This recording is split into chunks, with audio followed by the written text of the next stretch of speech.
Got it. Hey, everybody.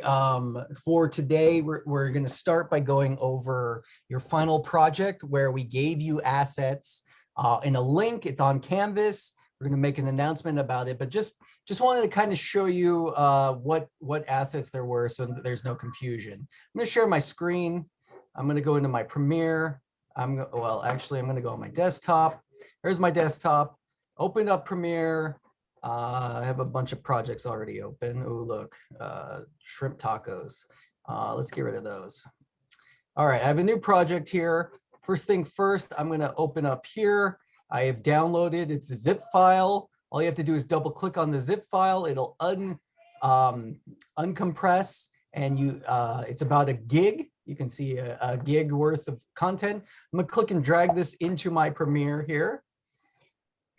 Whole folder, so it's going to bring in everything. Then within here, what we're going to do is we have a link to the scene that it's going to be, but ultimately it's up to your edit. You get to choose the performances. I went through, I pared down some of the performances, so it's not quite as much to do, but there are a fair amount of assets and a fair amount of different takes. So you can go through and make your edit. Now, the link we gave you is trying to make it exactly the same as John Carpenter's The Thing, but this is your final project. So feel free to have the edit creativity and ability to make it your own. Add things, take away things. I don't know, maybe the aliens transformation, you can add some green screen special effects, anything that you possibly would want to do. But so I'm going to go in here. First things first, I want to say file new sequence. I'm going to say okay. And then what I'm going to do is I'm going to click and drag my asset onto here. It's going to ask me keep settings or change settings. I'm going to say change settings so it matches. So you can say we compressed the red down so it wasn't quite as big. It's not going to be the best quality, but it's going to be better for your computers. We're not looking for, there might be a little tiny bit of artifacting, but it shouldn't be a matter. But look, I'm going to go into here, my clip. I'm going to go through and color correct it some. Definitely want to, adjust accordingly.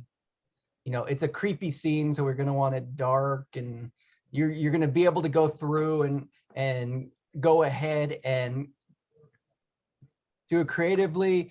Again, also in here, we have all of the audio files. So you're going to have to go through and find the correct audio that matches. All of our clips do have or should have markers. Did we? I don't think we had the slate. Ooh, no slate. Makes it harder. So I think we may have said scene one, and we definitely did. There's audio on everything. So we could, let's go up and see. Let's see. Oh wait, is this the one? This is the Thing one, right? The one that we shot. Oh yeah. Okay. Oh yeah. Also, hello. I haven't been here for a while. I've been busy. No problem. With work. I'm actually at work right now, so if I leave in the middle, I might. Yeah. By the way, Jonathan, you're coming on Saturday, right? Yeah. You said Saturday at 6. Yep. And it's at the theater at Gav. Yep. And then the after party here is normal. Okay. Your Lego movie's playing. A little test. Windows. You and Palmer tie everybody. Oh wait, which? You did a Lego film. I did. You turned it in. I think. Oh wait. Test. Windows. I think it was that one. Tie everybody down real tight. I don't remember. I have to remember. Sorry, it's been a while. So you can see I was able to find the exact audio, and then just going there, I can, use the synchronize. Since there is no clapper, it's going to automatically pair it versus the audio. Then I'm muting the one channel's audio, and now I have this channel of audio to mess with. Test. Windows. You and Palmer tie everybody down real tight. And I'm gonna have to, there's gonna be multiple options and multiple angles. So you can select everything that you could possibly want.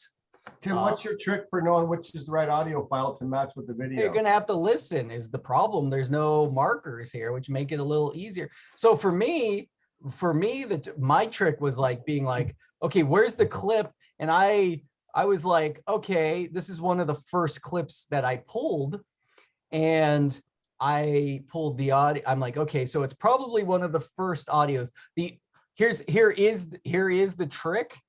The number audio is going to correspond with the number clip. So we're looking at this clip is number 28, and 28 corresponds with number 490. I'm helping you out big time right here. People who are here and watching the video, I got a huge like Rosetta Stone key with figuring this out. So so basically then my assumption would be, all right, let's look at 29. I'm gonna pull 29 in here. Oh, it looks like it's another take. So 29. So let's look at 491. Just looking like, okay, maybe it matches up. But so just like not even listening to it, I would go through and listen to it. But ultimately, I'm going to just hit synchronize, and the computer, oh, look, boom, it matched up. Now I'm going to have to watch to make sure, because especially when he's saying the same things. But David, let's imagine I guessed, and I'm like, okay, let's guess that this clip is actually 495. Well, just by visually looking at like, hey, this is a long clip of audio and this is a short clip of video, I'm probably going to guess like this isn't correct. But sometimes, the audio just gets recorded too long, maybe. So what I also like to do is like, okay, let's synchronize and see what happens. If I synchronize, it's going to say, oh, could not find anything. So I know that clip does not match. It's not perfect that way. But once you figure out one, finding the order makes it easier and easier, if that makes sense. Again, and then again, you're going to want to go through like, so same angle, maybe I'm going to click on this one over here and go in and do I'm going to copy my Lumetri color and put it over there. That's looking good. Again, it's compressed, so it's not going to be like true red footage. We didn't want you to all have to download 70 gigs worth of stuff or something, Grant, like that. Oh, it's easily. much more than that. Yeah. 700 more likely. We're gonna. The thing to note too is your aspect ratio is something to consider. It is shot in anamorphic. Grant is, I think so. Yep. Yeah. So the widescreen. it's a different aspect ratio. Now I compressed it down to be kind of HD, but the trick that I did of putting it in and saying change the sequence to match, because if I do check this out, if I do a new sequence, file new sequence, and I click and drag my clip in here, and I say keep settings, we're going to get letterbox or bars basically. And what's going to be the issue is if I scale it to the frame, I'm going to cut off part of the image. But essentially I'm defaulting to 16:9, and our original image is not 16:9. These are all tricks that we'll grade you on. I'm giving you all of the main tricks, the tricky stuff that we put in here. So realistically, we want everyone to succeed, right? Also, if you have 3 weeks to do this. This is due on the last day of class. Grant and I really want you to succeed in this. So feel free to message us and ask us questions if there's anything that's wrong. You don't have to put in a special effect when the alien transformation happens, but we'll be interested to see. We didn't give you a special effect is the thing. We'll be interested to see how you handle that situation. Is it creative cutting? Is it, are you going to green screen and turn me into Shrek? Oh man, no, don't do that. Let me write that one down. So questions or comments about that? Essentially, you're getting something like 20 clips and 20 audio files for a scene. You have to go through and watch them all and choose your best takes, because you saw I gave you multiple takes for every angle, and we want you to pick the best. And we're going to watch them all and compare and contrast. So I clicked on the final assignment assets and I've got a broken circle thing. Just can't connect. I don't know if everybody else is seeing that or not. Or it's just me. Here, let's, I'm gonna share my screen again. So what I'm getting, where are you clicking? Where are you starting with? I got lost one. Hold on. Austin, yeah. So for I me, clicked on modules. oh, okay, let's go that way. Okay, where are we? Okay, let's go home. We're here. I'm scrolling down to week 13. Final assignment assets. I can click on that. Oh, let me try that. Oh, Dropbox refused to connect. All right. Interesting. Okay. Yeah, that's what I get. Yeah. Click on the top. Click where it says final assets right here.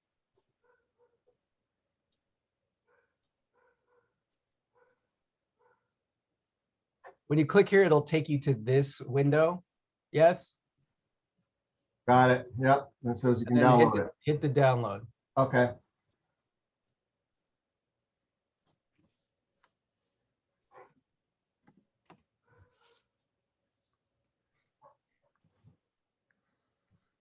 Are we gonna do this scene too? Yeah, I'd like to.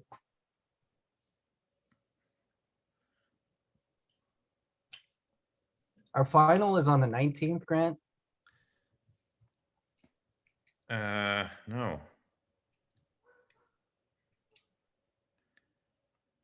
The 26th. Oh, great. I have an issue on the 19th I was going to talk to you about, just a Good. heads up. So good. I'm glad. By the way, we're filming the play, the Gavilan Theaters play on Saturday, the 14th. Is there any chance you could come?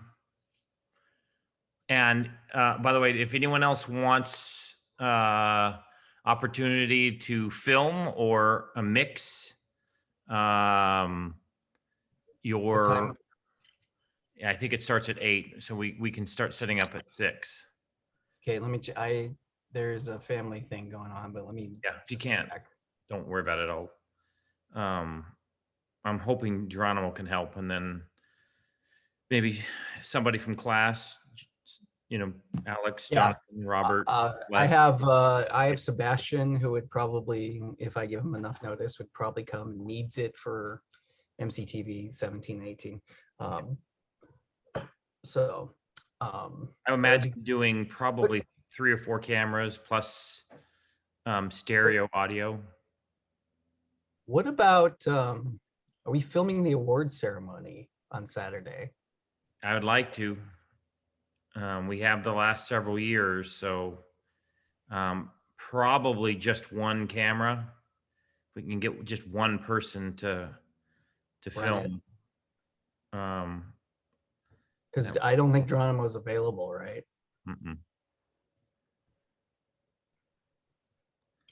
So yeah, we got to talk about that. See if there's somebody we can get. All we need is one camera, and we need probably a mic stand. Actually, if We can draw from their board, right?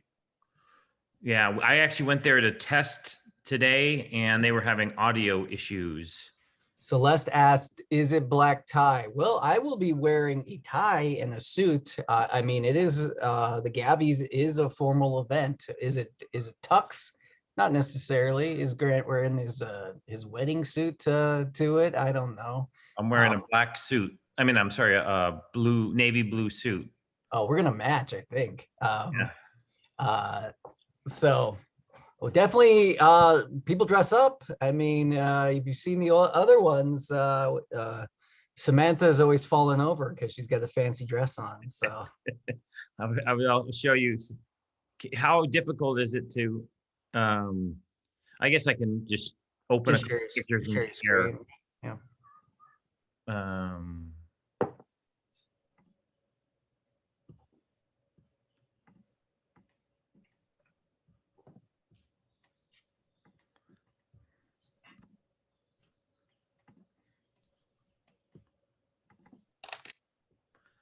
So 2 years ago, Samantha won. Sophie.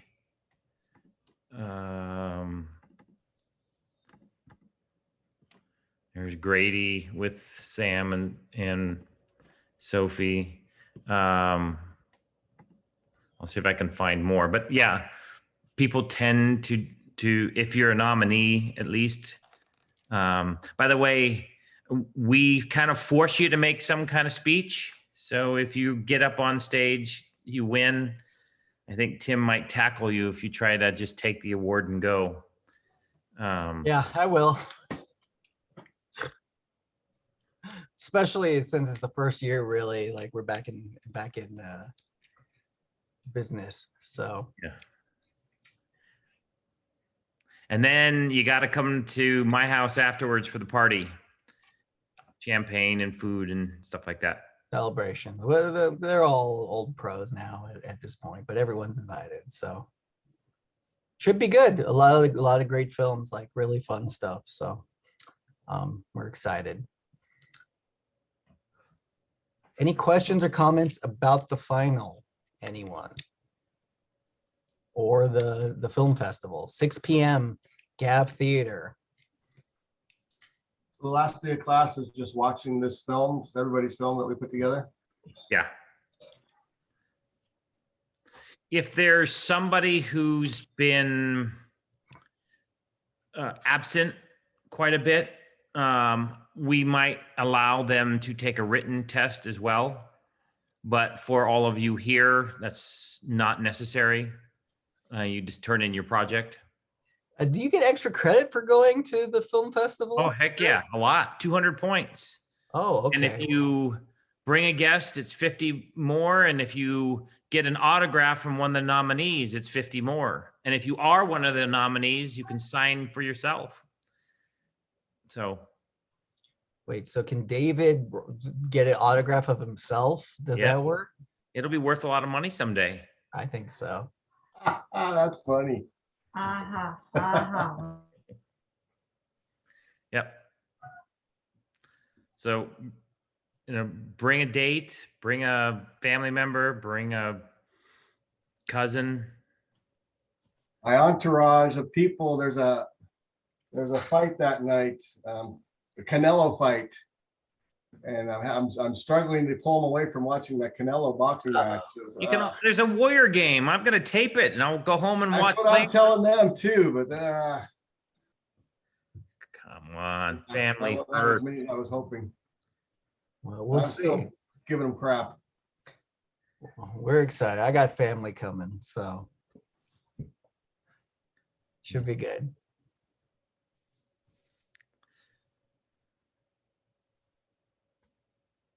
Everyone's all quiet.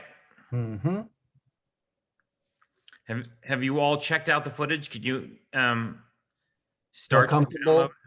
Yeah, if you downloaded it, I mean, a gig shouldn't be that long. I'll wait till after the class, but I got a slow connection. I'll probably lose the Zoom meeting if I start downloading. Yeah, I understand. So we'll just save it for the end of class. If any of you don't have our numbers and you're worried about it, let us know. We can put it in the chat right now. Yeah, while that's going, let's I'm going to just show you a little bit of After Effects. Again, this is not a huge After Effects class, but it was requested.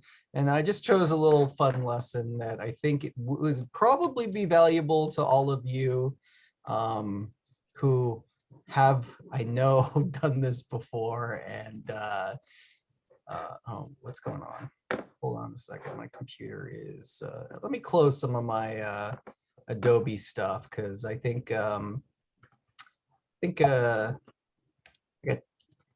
again, After Effects is RAM intensive. But oh, by the way, while you're talking about After Effects, Grady is coming next week.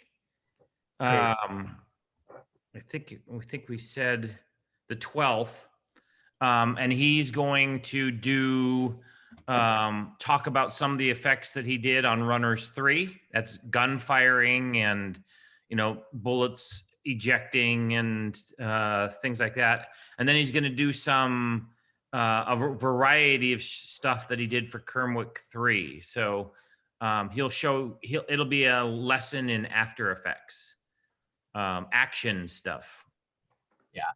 Well, mine's geared towards something different. So I anticipated that. Or if you would rather, I could talk about Adobe Audition, which is audio extension of Premiere. Oh, I almost closed the Zoom. Does anybody have a preference? Let's vote right now. Who would rather hear about Audition, or who would rather have a minor After Effects lesson before Grady's? Let's do a thumbs up for After Effects. And the other option, where's the other reaction? Oh, I see thumbs up. Lots of thumbs up. Okay, well, Thumbs up for the thumbs up. After Effects. the thumbs up have it. Okay, so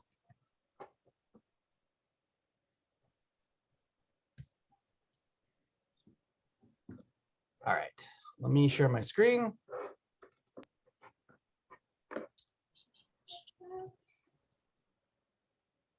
All right, it's opening. You see, it's waking up.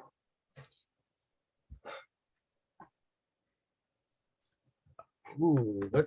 You like to migrate these settings? Sure. Oh, yeah, what- Grant, really quick, you said you needed help with like a play, I think. Yeah. So Yeah. the Gavilan Theater Program puts on a play, and most years they don't have the license to record it, but this year they Oh. do.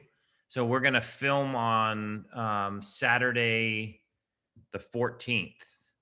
Saturday the 14th. Yeah, the evening of. Okay. uh, I should be free that day. I can probably help out if you need help. Yeah, that'd be great. We will, and for sure, extra credit. Oh, okay. Yeah, I should have that day off of work. So I should, yeah, if you need help, I can probably go. Yes, Okay. I would love to have both Alright. of you help, Celeste. You said the 14th, correct? Yeah, Saturday. Okay, the let me 14th. mark that down. And you're both going to operate your own camera, because it'll be at least a 3, maybe a 4 camera shoot.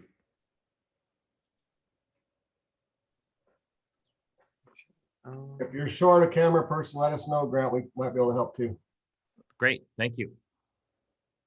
All right, so I opened up a blank project in After Effects. Let's just go over the basics. I'm going to do a new composition. And this is where we're going to choose. This is important. This is where we're going to choose what our size is, what we're working with, and everything. As you can see, lots of pre-built settings. For just for render issues and effort, I'm going to just go with a 1080 but 1920 by 1080. Just so I'm not chugging through 4K stuff on here, even though I'm probably going to work with a 4K clip.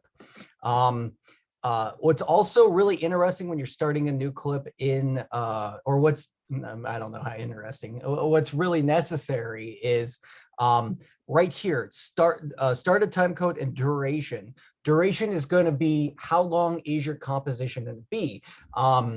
It defaults, at least on my computer, for 20 seconds. And it's good to know about how long you want your whole piece to be, because the less you can do, the more, it's always going to try to render what's on your timeline. So for this, I am just going to say we're going to make our clip a 1 minute clip. All right. And background color, you can choose whatever you want. Frame rate, say okay. Now we have right here basically like a timeline, a sequence on Premiere. So we have our composition right here. It's called a composition here. We see it's named here. I can even go up here and rename it. I'm gonna call it MT01. Okay. All right, now I'm gonna import assets. I can double click on my bin. I can drag and drop, just like all that stuff. I have downloaded clips, and I want these two. We'll say open. It's importing my clips into here. We're gonna wait. All right. So first thing first, let's bring our asset into here. And I'm going to start with this clip. I'm going to drag and drop my asset onto the timeline. We can see it's about an 8-second clip and it's bigger than it is. So I'm going to go and drop down my menu here and transform. And I'm going to scale it to fit my clip right there. And as we can see, we can hit play and we can see that we have the good old, who has done this before, where they filmed a phone and they are like, oh, we'll just add what the phone says in post. And I'm sure we have all done that. And or if we haven't done that, we know how much of a pain in the butt this actually is. But what's good is, like with this clip, I actually have a reference of the green on there, so I can green screen it out. But I also have like these circles, which will help me do the effect that we're going to be doing today. So we can see we just can't lay our video on there because we have a very minute movement of the man adjusting, the person adjusting the phone. Okay, so Grant, you've done this before where you had to film a thing, and the big pain in the butt this actually is. If we could do this in Premiere and actually just go through and track it ourselves. I just wanted to go through and give you a quick lesson on motion tracking, which is built into After Effects. So we have our clip here. We resized it. Again, remember, anytime we work with an asset in After Effects, we have our stopwatch effects right here, which turn on our keyframes. So if we wanted to grow or shrink something, we're going to do that. Well, what I also have is I have my other clip right here, which is balloons. I'm going to drag and drop my balloons on top of this. And guess what? Oh, it fits the screen, but oh, it's sideways. Why is that? Well, because my intention is I'm going to rotate it 90 degrees, and I'm going to shrink it.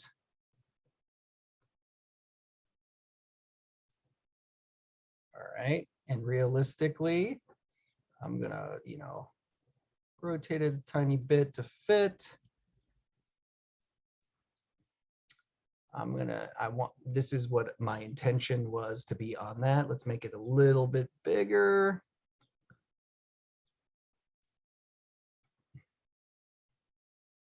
I'm gonna do this. All right, I'm just finessing my rotation a tiny bit, so I'm happy. I'm obviously going to go in here and go, I can adjust it so that it fits better. And then we're going to have to crop it, right, so that it fits. But we're going to worry about crop in the future. But basically what I want to do is, look, the second I move off of it, my segment's not sticking with, I want it to follow. I want it to follow the movement of the camera. So what can we do here? Well, let's turn off that for now. I just hit the I right here and turned it off. I want to add, I'm going to go File, New, and I want to add, maybe, hold on a second. Where did it get moved? New? No, where is it? New.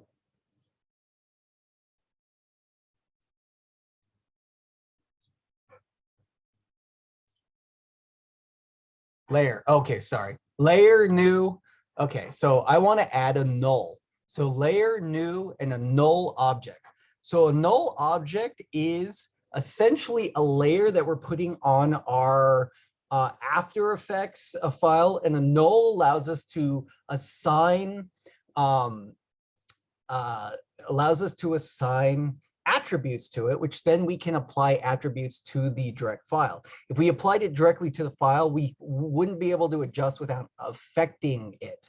And this will make more sense once I get to the null part. But I want to go here. I'm going to click here on my bottom layer. What's great about this is I do have tracking features. Now, you don't necessarily need to have these on here. It just makes them easier. So if you're filming on your phone and you know you want to put like text messages in post, it's great to download something. So this could be a file reference. You can green screen it out, you can chroma key it out, but you can also do some motion tracking. And what we're going to do is do some motion tracking now here. So we're going to go into, okay, transform.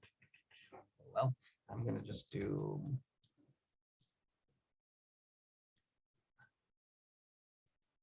Oh, there it is. Oh, no. All right. Animation track motion. All right.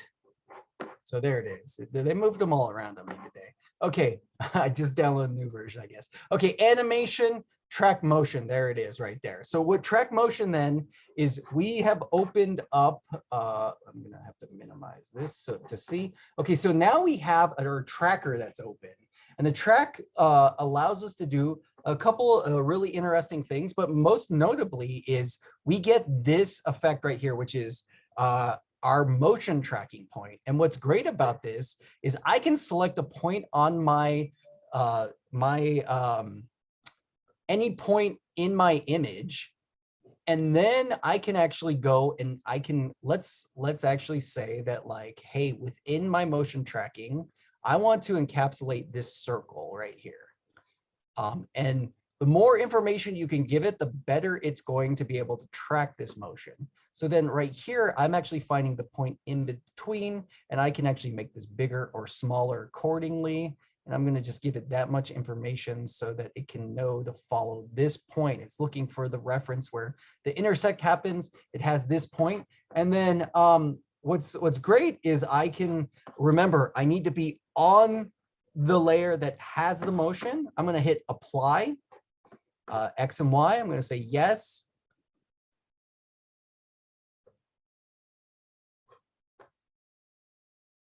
Did it go? It's going. It's going. We're seeing the green happen. It's rendering.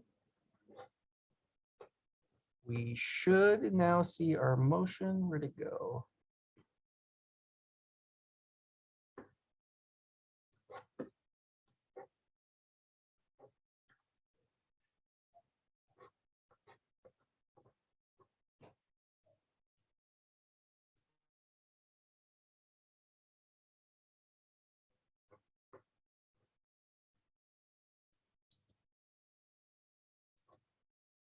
All right, hold on 1 second. It's, oh, wait. Okay, that's motion tracker. Okay, there we go. There's my tracker.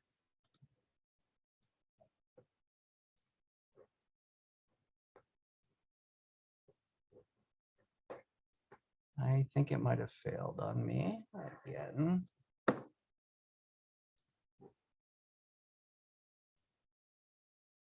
Did not go. Okay, let's track point 1. Where is that?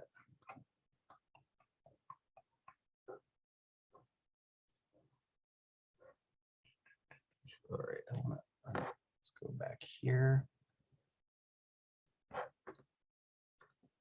All right, oh, did I turn it off? Okay, maybe that's the issue. Did it? All right. Oh, you know what? I started, okay, my bad. I started it not at the beginning of the point, so it didn't actually track. So let's go here. We're going to do that again. Basically, it's within that area. It's within those parameters. Should be good. Custom tracker transform. All of these informations over here, which is our tracker files position. I'm going to say apply. I want my X and Y. You can actually just do X or Y as well. I'm going to say OK. Now it should render. And what it's going to do is generate keyframes.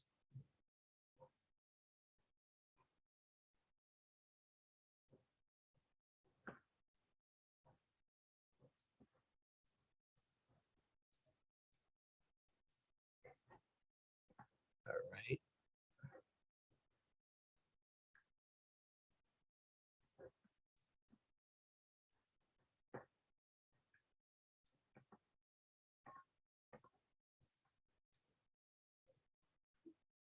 Oh, well, let's see what's going on. It's I might need to restart my machine if this is not working for me. It worked earlier today when I did it on my laptop. I am just gonna delete it and start over before I restart my After Effects. But yeah, you know, performance anxiety and all that good stuff. Animation, we're gonna go track motion. We have good. We have our motion tracking. We'll go right there. We're gonna build this out again to keep our circle within the point. We're going to motion source, current tracker, type of track, transform, stabilize, parallel, corner pin, perspective, raw, okay, rotation and scale. We just want position right now. Let's look at our options, make sure everything's good. Okay, built in. All right, we're gonna hit analyze. All right, my bad. I was hitting apply. That is my problem here. Okay. I can see that this is this is a bad one. But let's see what happens. So my big mistake was I was hitting apply instead of the analyze. Why did the tracker go way off screen? That's a good question, Grant. We'll great question. Let's let it analyze and see what happens.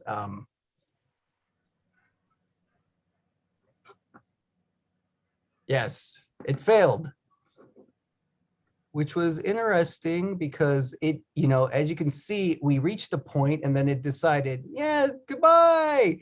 So let's go ahead and try a different reference point. Maybe the center circle needs to be bigger or smaller. That's something that we can mess with. So obviously didn't work out great that time, but that's why let's make this, you know what, let's try putting that as our square right there in the middle. I'm going to make my track point a little bit bigger and let's see what happens. All right.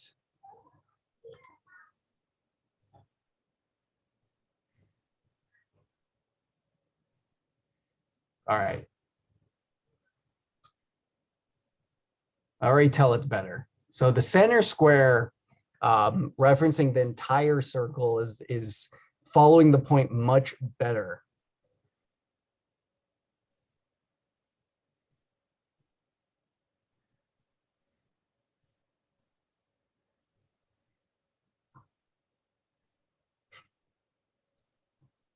All right. So now looking at that, we can see the route path. And what's interesting is we can go through and refine it more if we're not happy, if it doesn't feel perfect to us. And if, you know, I feel like at the end, looking at the square, maybe there's a couple issues. But what's also interesting about our motion tracker is it's not 100% perfect. It's not going to be 100% perfect. And if you want it absolutely perfect, we're going to go through and we can actually just go and like look at our keyframes here. All of our keyframes here on our tracker, of course, are keyframes and they're adjustable. We can affect where the keyframe is. So what does that mean? That means like, okay, this one right here. Oh, that's the track point. Tracker point. We can affect its position. You know, we can move it so that it fits perfectly. And I'm gonna undo it just to showcase. Oh, well, now that's the old one. Edit, redo. Can't redo. What? Why not? Control Shift Z usually redos. Control Z, yeah. Yeah. Oh, I lost it. So that's no good. All right. Well, that gives us a chance to refine it a little bit better. I want to make this tracker a little bit bigger. I want to make sure that our thing is in there. What's also interesting about our track point too is we can go in and add our rotation and our scale as well. Maybe to zoom in. All of these things can be considered. So let's go in there and just we're going to reapply our track points.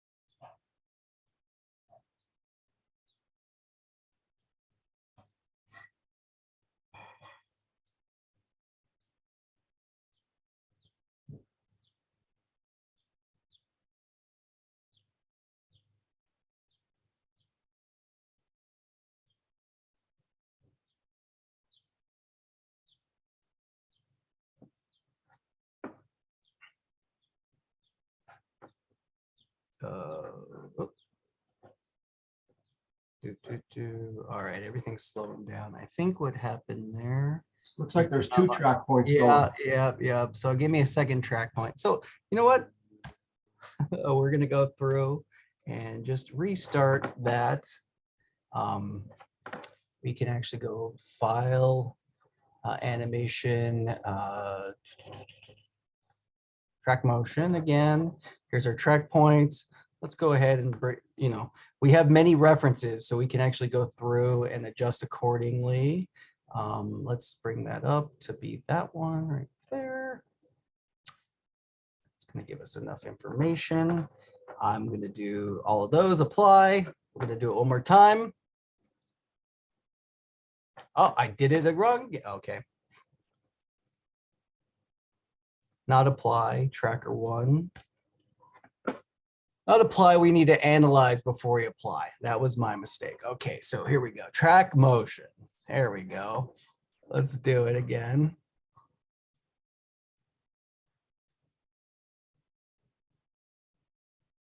All right, all the information's there. We're gonna analyze and then apply.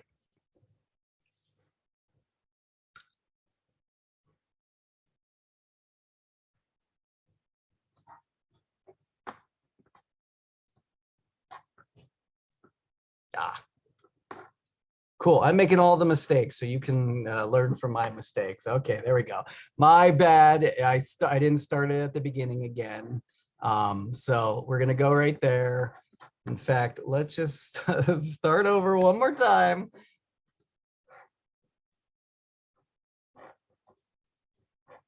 This isn't a it's a process that I do on occasion. It's not an everyday thing for me. Track motion. Last time we'll do this. Track motion. We have our tracker point. And you can build multiple tracker points in case you're like want to follow different things and assign it to different assets. Like you want to have multiple things following different things. That's entirely an option you can do. So I'm selecting it. I'm finessing it. I'm happy. Let's analyze. We're at the start of the clip.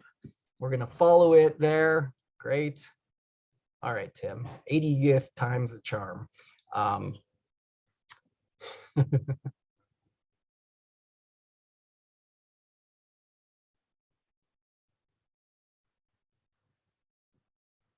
that cuticle looks gross.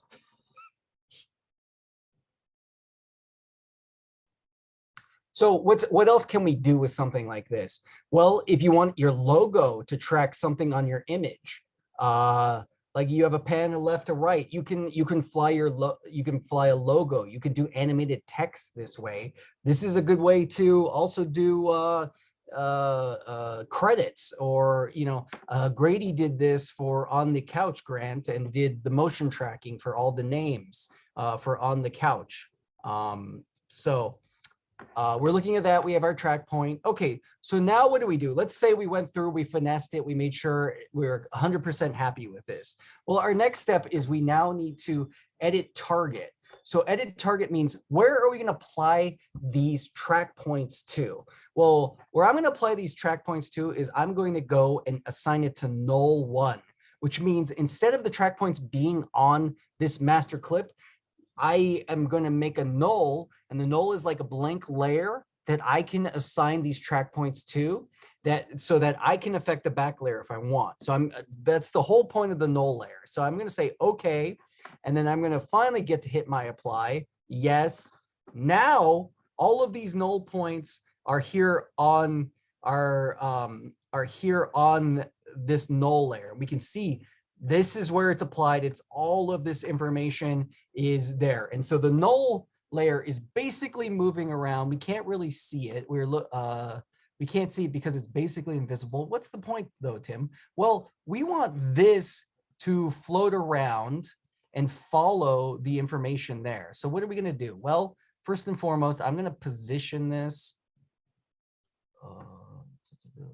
I am going to use my anchor points and go right here. I'm going to zoom it in, kind of get it somewhat where recognizable, a little bit of rotation.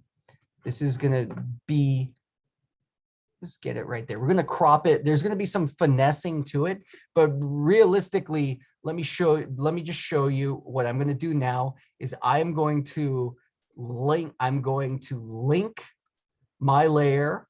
I'm going to click this right here, which is our parent pick whip, which allows me to choose. So essentially what I'm doing is I'm treating the layer like a child and a parent.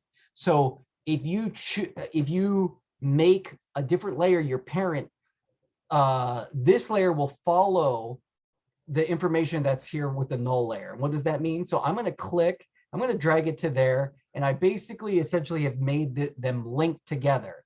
So what happens is now you can see, oh, let me make it bigger. What happens is now based off of my motion tracking is you can see my motion tracking is going. Now, what's interesting is, whoa, it flew off. So that means my motion track, oh, you know what? It's because I messed it up at the end there because I ran the double motion tracking. Yeah. So that's why it flew off. I'm seeing that now. So what am I going to do? I can go back to my motion tracking and correct that because I have my track points. So let's just, let's go ahead. I could actually go through and affect it all, but basically what I'm gonna do, just because we have time here, I'm gonna make another null layer. I'm going to get rid of my motion tracker yet again. Let's do animation, track motion. I'm going to scrub all the way to the beginning so I don't mess it up again. I'm going to zoom in, do my track point. Let's just make it big enough. Let's go here. Again, I want to make it big enough to encapsulate the whole circle. Make sure it looks good in focus. More information we have, the better. Oh, there's some like junk there. All right, we have all that. We're going to analyze from the start. The problem was I double analyzed it and it kept the information from the first go round.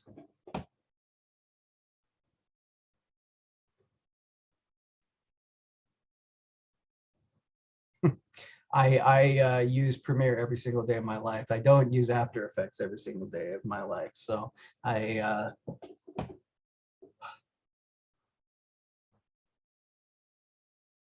questions or comments while this is going? I'm going to show you on a different clip another way that we can do with graphics and logos and stuff. But You don't have to show us now, but I'm just curious if it has a feature, can it also track rotation? Like, let's say he was rotating the camera at the same time as moving it around. Absolutely. If you put on rotation, you'll be able to do Z-axis as well. So it would go left and right. So you can do that type of information and apply it to your thing. So yes, if it twists, again, the more like this is like what we're doing is automated, but it's not going to be perfect. Anything that you do in After Effects is still going to be time consuming. Like I'm showing you basically a easy step, but it's still not perfect. I'm going to have to go through and add a crop I'm gonna have to go through and affect my rotation a little bit as well, just to, but this gives me a huge, instead of doing it frame by frame by frame, I can go through and fix like every 10th frame or every, even if it gets rid of like 90% of the work, I'm happy, right? And in fact, just watching it right now, this analysis is doing much better than even the last two, as far as I'm watching. Does that make sense, David? Yes. And what would the normal flow be like if, I mean, normally you do most of your editing in Premiere, right? And let's say Yes. we have this clip in Premiere, can you like open it from Premiere and then it pulls it up in After Effects and then puts it back in Premiere, or how does that work? So you can do that.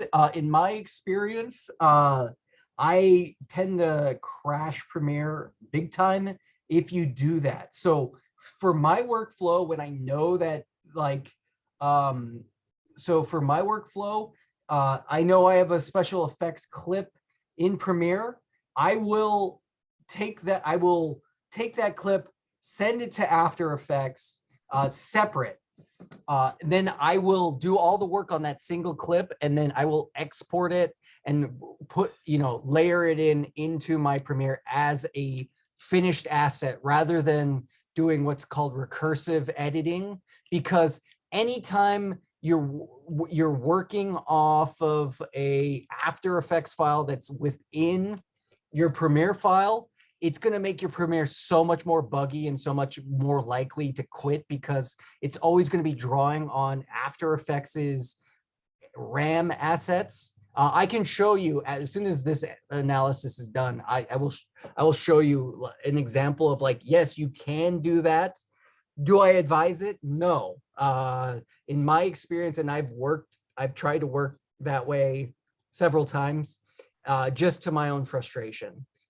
So it is my workflow to just take that clip, even if it's edited.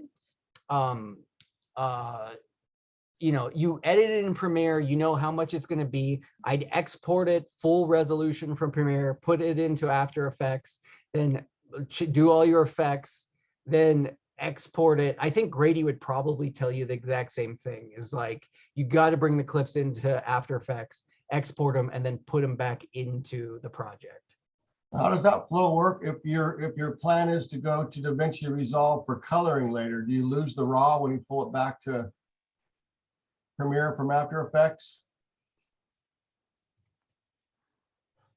Yeah, that's what, Grant, do you know what their workflow is? Yeah, that's what Grady's dealing with right now with Stuck. It is a real issue because when Grady did a couple special effects for me in Spyware, it really screwed up Chris when they went to do the color, because you export them as 422 files, and then you no longer have the ability to color like you can regular red files. So it's almost like you need to, yeah, how do you do that? I wonder, like, do you get it colored and then do what the muzzle flash is? I would almost, because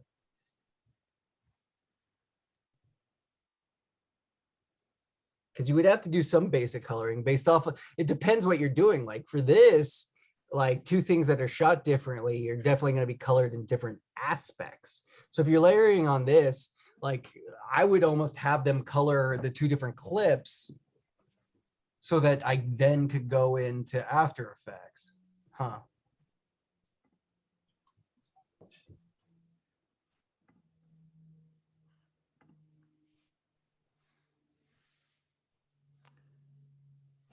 This one's taking much longer than last time. Because you've used up your RAM. Maybe that's the case. It's just like, Well, if you were able to get the other way to work without crashing, straight from Premiere to After Effects and back, that would keep the raw if it didn't crash. yeah. It should. I mean, maybe that's something where you get your edit finalized, then you do that. But yeah, if you're doing it yourself, maybe here, David, after this motion tracking is done, I will we'll attempt to do that and see what happens with my Okay. computer.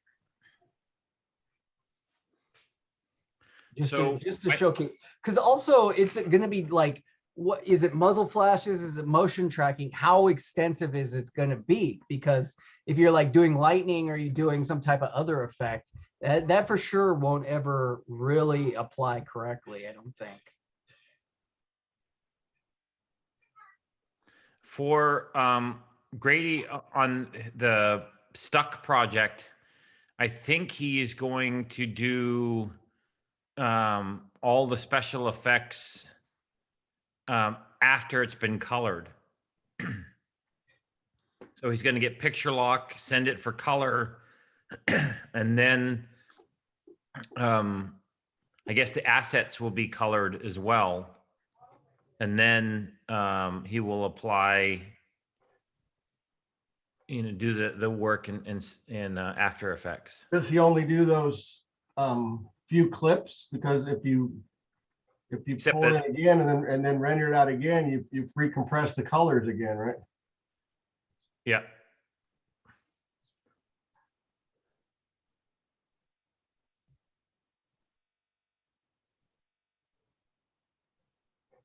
So we're still losing it. Oh, you know what? It's probably, oh, it's my bad. I messed that up. Okay. Yeah, I screwed it up. Okay. I had put in some keyframes. Okay, it wasn't my motion. It was me adding keyframes to my original clip. So as you can see, the motion tracking bounces there. We would just need to, again, add a crop, a mask onto this to remove the layers around here. That's what we would finesse. But like, let's answer David's question here. I'm gonna just save that. Let's open up Premiere.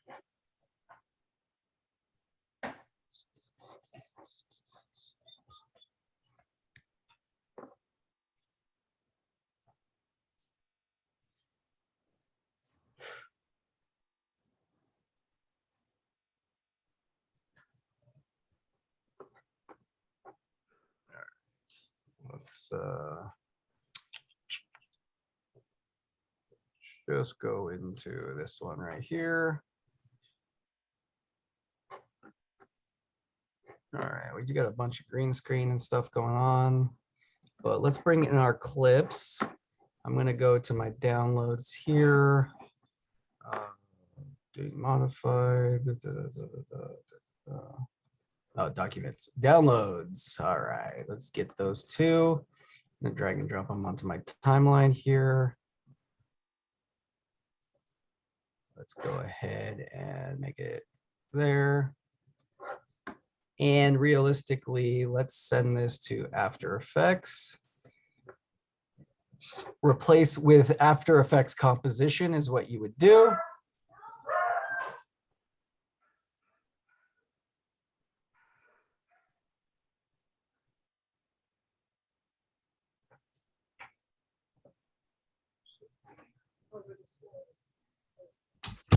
All right, so as we can see here, David, is now we have our project open here. And essentially we can make all the effects here. And going back to our Premiere, we've seen that the clip has changed, right? In fact, we don't even need that anymore. The clip has changed from this to that. It's red, which means it's going to be rendered, but also, this is a short 6-second clip or 8-second clip. So anything that we go here into our Premiere and affect to it will apply over there. So essentially, what are we going to do again? Well, we learned about motion tracking. So let's go ahead and track our motion. We can do that. Let's go over here. We're just having fun with all of this stuff. Let's go ahead and find it there. All right, there we go. We're at my beginning clip again, so I don't mess it up again. We're gonna say analyze while that's going. I really don't recommend clicking back to Premiere, but let's see what happens when we do. So realistically, anytime we go back, it should reference what we're doing over here. We're not going to be doing a ton as far as like motion tracking, but let's throw some effects on it and see what happens. We already saw the good old spinning ball of death, the Macintosh computers thinking, rainbow ball, spinning wheel, whatever you want to call it. It always makes me nervous, especially editing. Again, also great to have your great reminder while it's going to go to your preferences, go to your auto save. Here, oh look, I automatically save every 5 minutes, and I keep up to 50 versions of my project. That's always good to have. Also, Command S is to save. Just so we don't lose a ton of time.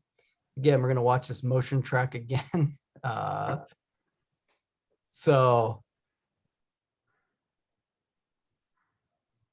any questions or comments while this is going? This is a good experiment.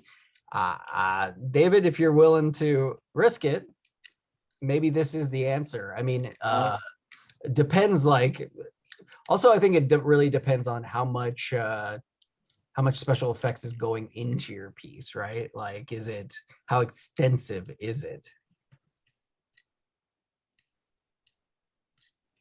If it's like a Marvel movie where every shot is a composition, maybe that's not something to consider.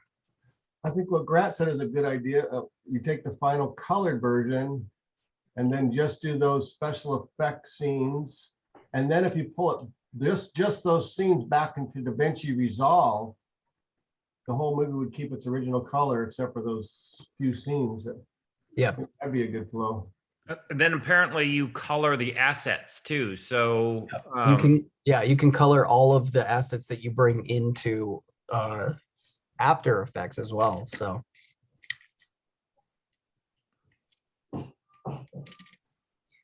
in fact, honestly, maybe the workaround too is you could probably, like if it's a muzzle flash or something that you're adding, you could probably export those muzzle flashes with alpha channels and just layer those on top of the video. And then those can be separate metadata. And then Chris could go through and colorize that by itself as its own layer. You know what I mean? Maybe that's it. Interesting.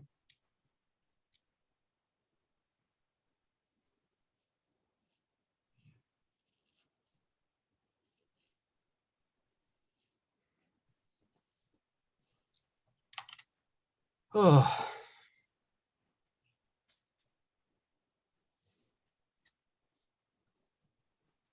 How's showcase editing going, Grant? I'm done. All right. The one thing I wanted, the Christopher Foundation is over white. Do you have a black? What's wrong? It's over white, and I wanted it over black. You gave me two things that said white, but when I brought them in, Is it, really? yeah, nothing worked. Huh. Did you say you wanted over black? No, I didn't. I just said the logo. I sent you. Oh, okay. You want a black version? No, I want a white version. Right here. But look at it. It's not. It's just white. There's no.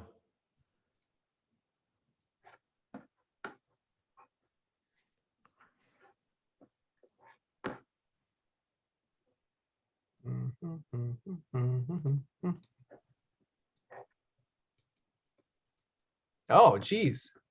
What the heck? All right, well, here we go. Well, we got motion tracking going on. Hmm. Why would that be? That's so weird. They must have given me a bad version. Okay, so what can we do? Let's just let's go ahead and we'll download this.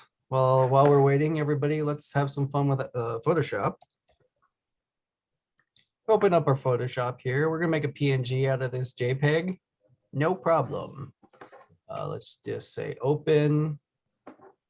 We're gonna say, in fact, let's just open both so we can look at them. That's terrible. You saved, they did it wrong. Okay. All right. So what are we gonna do here? Let's make a second layer. We're gonna get rid of this locked file. What I'm gonna do is I'm gonna just use my magic wand, select all the white and hit delete. Now I have an alpha channel with all the black assets here. I'm going to double click here. We're going to go over here and we're going to do a color overlay. I'm going to choose my color overlay and just make it white. Say okay. Oh, you know what? The opacity is not full. Let's go there. We're going to go 100% opacity. Now we basically have made our black foundation logo white and easy peasy. Export as it's a JPEG. We want PNG because PNGs can save transparencies. JPEGs cannot be transparent. I'm going to say export. Sorry, Grant. I thought No worries. it was good. All right, we're going to call this one white. Say save. All right, and from here. We're just gonna go Grant Richards, attach, browse its computer.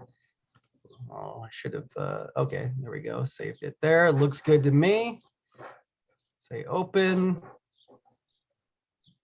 Logo. And I'm gonna say, hi Grant. And boom, there you go. Problem solved. Let's go back to our After Effects. Got our motion tracking. Obviously, it got messed up. So it's one of those things. Why would it do that? It's sometimes the computer just get really interesting that our tracking Is it point. because there's so many of those same shapes on I the thing? It's yeah, just I definitely think it got confused.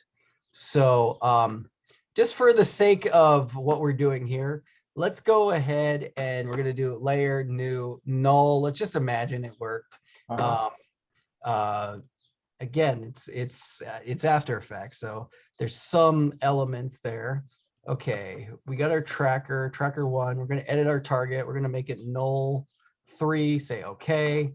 We're gonna apply the dimensions. Now we're gonna import our other project. In fact, you know what?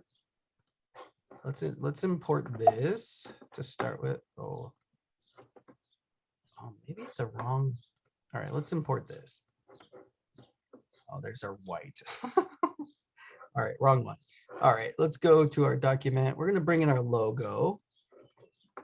Here's our Christopher logo.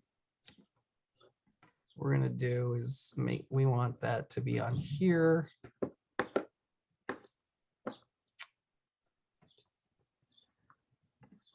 We want it to be right about there to start with. Cool, little rotation, a tiny bit. And we'll go there. Again, we're gonna make the parent to that. And our logo moves with the thing. It's gonna go crazy though, see, right? Like where our motion tracking screwed up right there. But we know that it's good here at the beginning. And we'll just have to go through and fix those, either run the motion tracker again. We've watched me motion tracks forever. We'll do that again. But what I'm gonna do here, David, now is I'm gonna say save. The second I save here, what should happen is when we go over back to our After Effects, or not our After Effects, our Premiere is now, our Premiere is pulling in the information that we got there. And look, so it's basically looking at it. Now, we have barely anything going on in After Effects. So will we crash it? Not so much. Maybe if we added a ton of effects and stuff that really made it chug along, but essentially our Premiere has created a render file that it's referencing. And that's what the red means up here is like, it's something that still needs to be fully rendered to give you a 100% look at your piece. Questions or comments about this? Where's the red? What you're talking? Oh, up above. Okay. Oh yeah, right here. This Yeah. this asset up here means that it's red. Uh-oh, did you email back, Grant? No. Oh, okay. All right. So these bars up here, normally yellow is right here, which means that there's yellow means that you have some effects. As you can see, we were having fun in my other class with making some of the Hulk or whatever. But yellow means like it has been rendered. There's a render reference file. This just is going to be like, it could cause negative playback. Now it's not crashing my computer, but again, if we had a more massive, like more information, that's when I get nervous and stuff starts going wonky. But for something as minimal as this, it's probably a good way to go.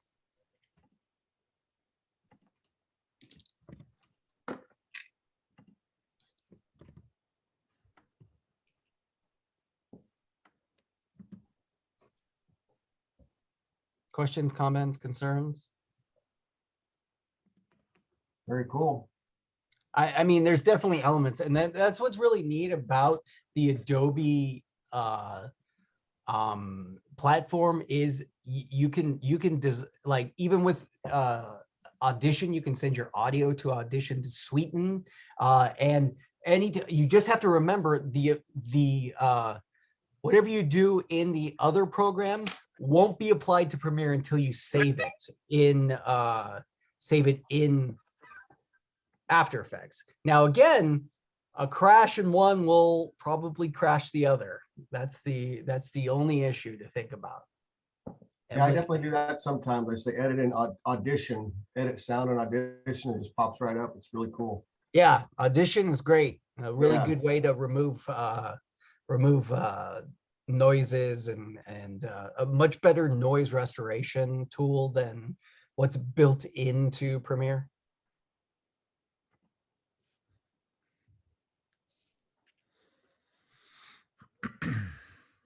That's what I have for today, I think, Grant.